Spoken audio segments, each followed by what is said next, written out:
po sa Oriental Mindoro. Guy, Go ay pabugsubog.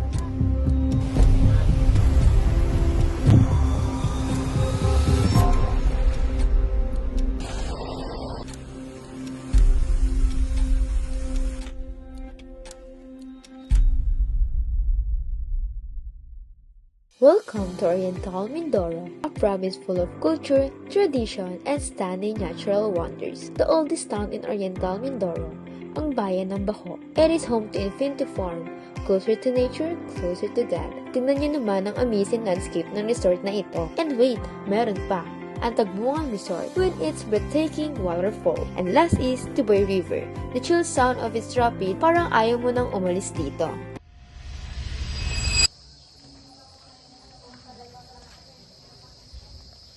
andito tayo ngayon sa Barangay Hall ng Baco para alamin kung ano nga ba ang epekto ng climate change sa turismo ng kanilang lugar.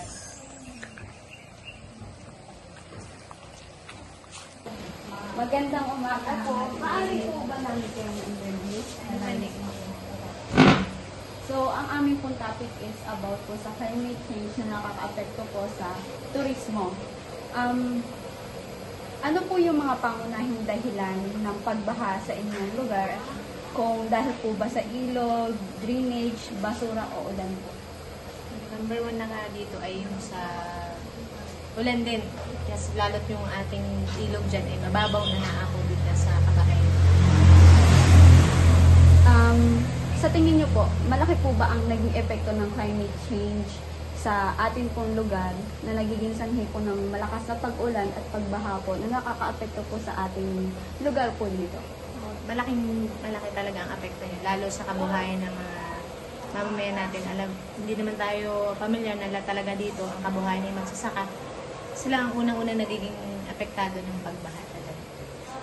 Bilang kawani po ng inyo pong barangay, meron po ba kayong mga designated plan para ma-resolve po yung mga problema sa pagbaha po at ano po yung mga possible na ginagawa nyo po para ma-resolve po ito?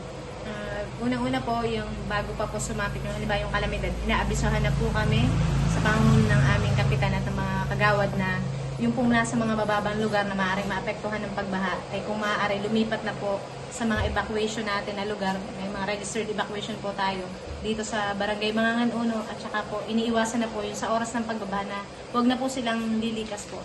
Tapos yung naman sa mga evacuees naman natin, sila naman po ay binibigyan po ng mga pangangailangan nila habang nakastay po sila sa evacuation. Yun po ang madalas nyo pong ginagawa sa tuwing may nangyayari pong pagbaha.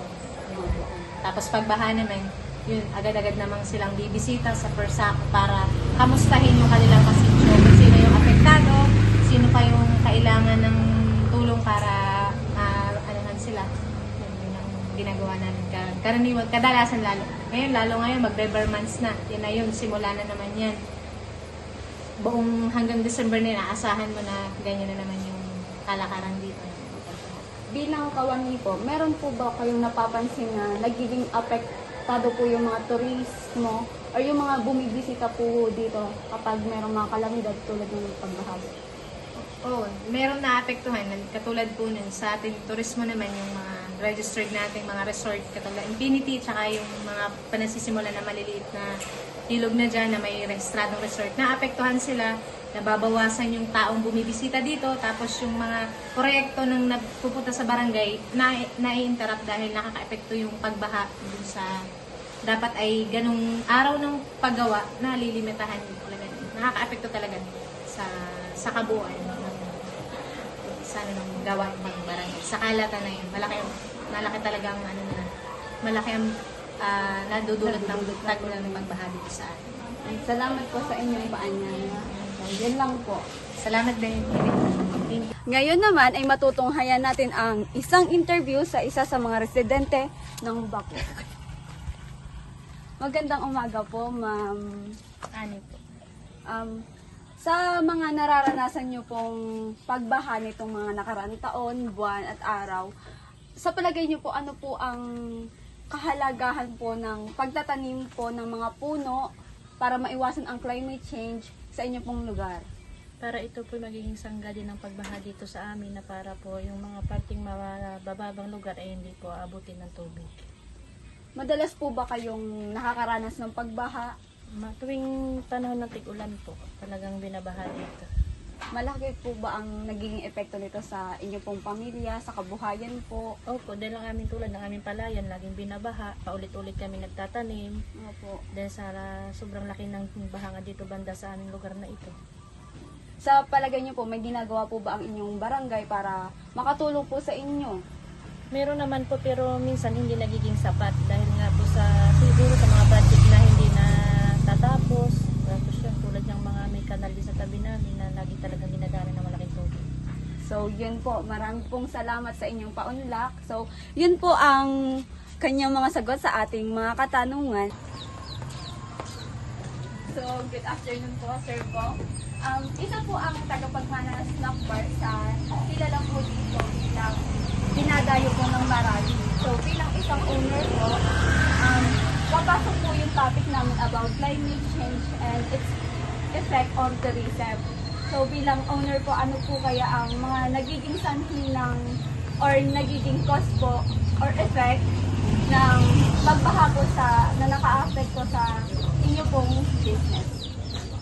So ngayon nga na bare months na, magdadalas na talaga yung pag-ulan dito.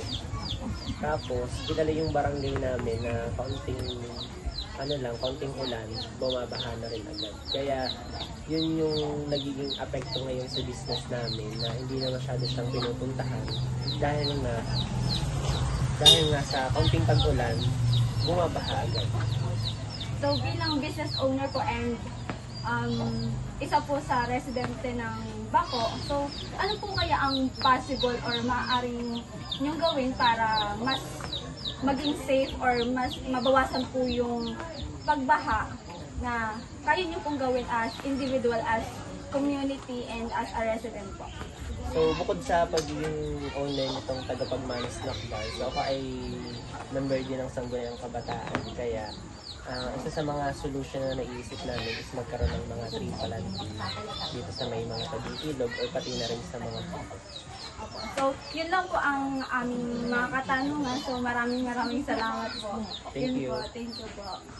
Bilang isang mag-aaral na nagsasagawa ng masusing pag-aaral at pagkalap ng impormasyon hinggil sa sitwasyon at kalagayan ng Baco Oriental, Mindoro, aming natuklasan ang malalim na epekto ng climate change sa kabuhayan at turismo ng mga mamamayan. Ang Baco, na kilala sa kanyang natural na yaman at ganda, ay nakararanas ng mga pagbabago sa klima na nagdudulot ng pagbaba sa ani ng agrikultura at pagkasira ng mga atraksyong panturista. Ang biglaang pag-ulan, kahit saglit lamang, ngunit malakas, ay nagdudulot ng pagbaha na nagiging sanhi ng malaking problema sa kabuhayan at turismo ng lugar.